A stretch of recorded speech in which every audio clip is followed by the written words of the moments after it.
नमस्कार, स्वागत है आप सभी का आपके अपने चैनल पर। मैं रत्नेश पांडे। ईडब्ल्यूएस आरक्षण जो साल 2019 से लागू है, बिहार में 10% ईडब्ल्यूएस आरक्षण का फायदा स्वर्ण, जिसमें राजपूत, ब्राह्मण, भूमिहार, लाला और मुसलमानों में शेख और पठान उठा रहे हैं।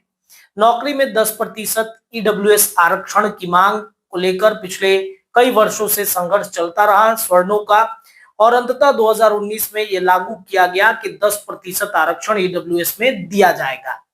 और इसके बाद से बिहार में ईडब्ल्यूएस आरक्षण को लेकर फिर से विवाद शुरू हो गया है। दरअसल आपको बता दें कि अभी कुछ ही महीने पहले की बातचीत है, जब कोटा विद इन कोटा की चर्चा चल रही थी, जिसमें दलित जातियों में जो एक तरीके से कहे कि संपूर्ण है, सब चीजों से संपूर्ण है, वो आरक्षण का फायदा उठा रहे हैं।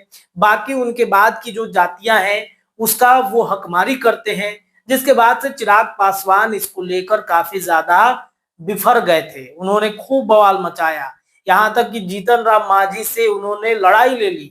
नरेंद्र मोदी से लगातार कई तरह की बातें वो कहते रहे केंद्र सरकार पर, और अंततः ये जो फैसला था वो हाईकोर्ट के हाथ में चला गया। और अब देखिए ईडब्ल्यूएस आरक्षण को लेकर विवाद गहरा गया है। ईडब्ल्यूएस आरक्षण में सबसे ज्यादा फायदा अगर कोई जातियां उठा रही हैं 10% में, तो वो है ब्राह्मण, लाला और शेख, जो मुसलमानों में अपर कास्ट होते हैं वो। और इससे राजपूत और भूमिहार के जो छात्र हैं उनकी हकमारी होती है, और इसमें 5-5% आरक्षण जो है दोनों के बीच डिवाइड करने की बातचीत कही जा रही है। बिहार में विधानसभा का सत्र चल रहा है और जदयू के विधायक हैं परबत्ता से, उन्होंने इसकी मांग उठाई है और कहा है कि उम्र सीमा भी इसमें पड़नी चाहिए। यानी कि जिस प्रतियोगिता परीक्षा में अगर फॉर्म भरने की जो उम्र सीमा है, अगर मान के चलिए दूसरे जातियों में, दूसरे वर्गों में, दलित, महादलित, ओबीसी में अगर इसमें किसी फॉर्म को भरने में मान लीजिए कि 42 साल उम्र है, तो वो राजपूत, ब्राह्मण, भूमिहार, लाला और जो शेख और पठान हैं उनकी उम्र मात्र आपको बताएं कि 35 साल ही होगी। 35 साल के बाद वो फॉर्म नहीं भर सकते हैं, या फिर ये हो सकता है कि 30 साल, एक उदाहरण ले लीजिए, और बाकी जो जातियां होती है उसमें 5 साल ज्यादा बढ़ता है। तो ये एक मांग बिहार विधानसभा के अंदर उठ रहा है।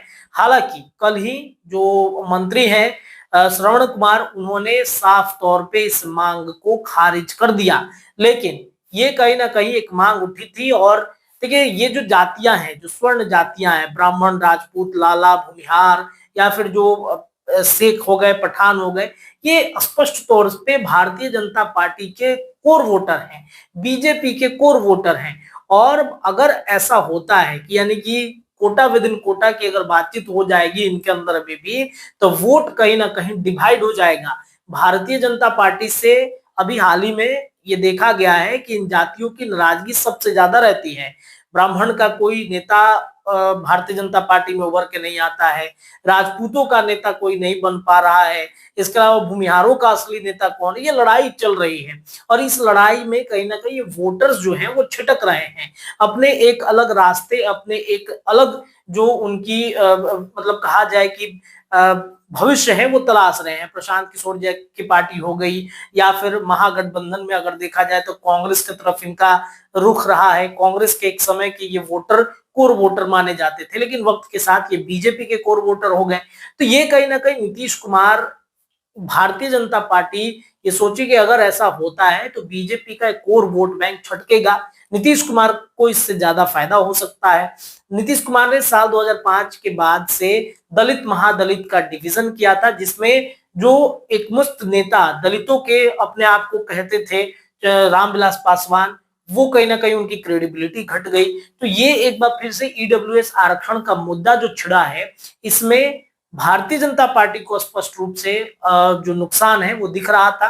तो ये ना तो उम्र सीमा बढ़ रही है, और ना ही 5-5% आरक्षण की जो बात कही जाती है। यानी कि एक सर्वे किया गया था, इस सर्वे में ये कहा गया था कि 80% जो सबसे अधिक फायदा इस ईडब्ल्यूएस आरक्षण का उठा रहे हैं, जिसमें 80% है ब्राह्मण है, लाला है और शेख, जो मुसलमानों के अपर कास्ट के जातियां होती हैं, शेख उठा रहे हैं। और सबसे ज्यादा अगर देखा जाए भूमिहार, राजपूत और जो पठान होते हैं वो मात्र 20% ही इसका फायदा उठा पा रहे हैं। और देखिए वोट में अगर अगर कहीं पे भी वोट बैंक को ट्रांसफर कराना होता है तो राजपूत भूमिहार एक बड़े निर्णायक वोट बैंक होते हैं।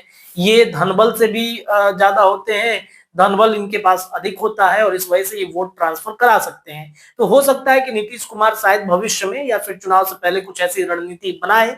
आपने देखा ही होगा कि कैसे भूमिहारों के नेता अनंत सिंह को कहा जाता है और किस तरीके से उनको जो है निकाला गया, फिर हालांकि कई मामले हो गए उनके ऊपर तो फिर से जेल उनको जाना पड़ा। इसके अलावा आनंद मोहन को भी जेल मैनुअल में बदलाव करके इनको निकाला गया। तो हो सकता है कि एक बड़ा निर्णय ले, लेकिन बीजेपी फिलहाल नीतीश कुमार को ऐसा करते हुए नहीं देखना चाहिए, क्योंकि नीतीश कुमार की पार्टी जेडीयू अब बीजेपी के सामने पूरी तरीके से सरेंडर है। अगर ऐसा करती है तो बीजेपी करने भी नहीं देगी। ये 5-5% आरक्षण दोनों के बीच में डिवाइड करने की बातचीत चल रही थी, लेकिन अब ऐसा बिल्कुल होता हुआ नहीं दिख रहा है। मंत्री ने कल ही स्पष्ट किया बिहार विधानसभा के अंदर में कि ऐसा बिल्कुल भी नहीं होगा। तो फिलहाल इस रिपोर्ट में इतना ही। ये रिपोर्ट कैसी लगी हमें जरूर बताइएगा। बहुत बहुत धन्यवाद।